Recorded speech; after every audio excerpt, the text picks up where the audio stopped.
तजुर्बा करने जा रहा हूँ। जैसे कि आप देख सकते हैं, ये सर्किट है जिससे हमारा बल्ब रोशन हो रहा है। ये तांबे की तार है जिससे हमारा बल्ब रोशन हो रहा है। और ये प्लास्टिक का पाइप है जो प्लास्टिक से बना हुआ है, जिससे हमारा बल्ब रोशन नहीं हो रहा है।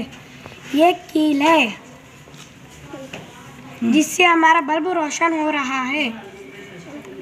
ये लकड़ी है जो जिससे हमारा बल्ब रोशन नहीं हो रहा है। ये एल्यूमिनियम डिस्क है जिससे हमारा बल्ब रोशन हो रहा है। ये पेंसिल है जिसमें ग्रेफाइट पाया जाता है, जिससे हमारा बल्ब रोशन हो रहा है।